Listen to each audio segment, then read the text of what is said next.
নমস্কার। আপনারা নিশ্চয় সুস্থ আছেন, ভালো আছেন। সামনেই 2026 সালের বিধানসভা নির্বাচন, আর এই নির্বাচনকে পাখির চোখ করে রাজ্য সরকার কর্মীদের ক্ষোভ প্রশমনে উদ্যোগী হতে পারে বলে মনে করা হচ্ছে।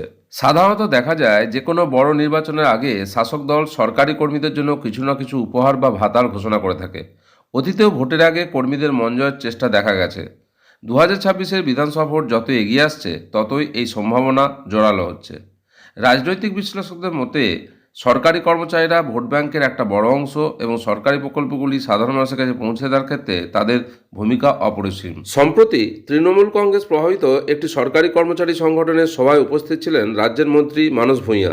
সেখানে তিনি কর্মীদের উদ্দেশ্যে যে বক্তব্য রেখেছেন তা বর্তমান পরিস্থিতিতে যথেষ্ট তাৎপর্যপূর্ণ।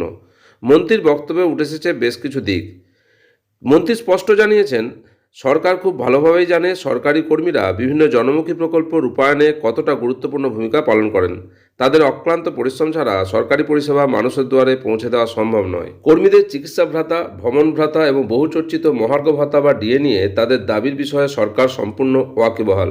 মন্ত্রী ইঙ্গিত দিয়েছেন যে রাজ্যের আর্থিক সঙ্গতি এবং সুযোগ সুবিধা অনুযায়ী স্বয়ং মুখ্যমন্ত্রী মমতা বন্দ্যোপাধ্যায় এই বিষয়টি গুরুত্ব সহকারে বিবেচনা করবেন। ডিএ নিয়ে আসার কথা শোনা গেলেও বাস্তবের মাটিতে আইনি জটিলতা এখনও বর্তমান।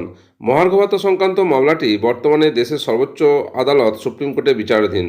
গত সেপ্টেম্বর মাসে এই মামলার শুনানি শেষ হলেও রায়দান বা জাজমেন্ট এখনও সংরক্ষিত বা রিজার্ভ রাখা হয়েছে, অর্থাৎ আইনি পথে কবে সুরাহা মিলবে তা এখনও নিশ্চিত নয়।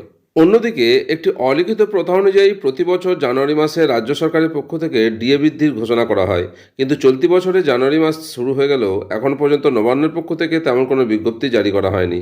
এই নীরবতা কর্মীদের মধ্যে কিছুটা হতাশা তৈরি করলেও মন্ত্রীর সাম্প্রতিক আশ্বাসবাণী সেই হতাশায় প্রলেপ দিতে পারে বলে মনে করছেন অনেকে।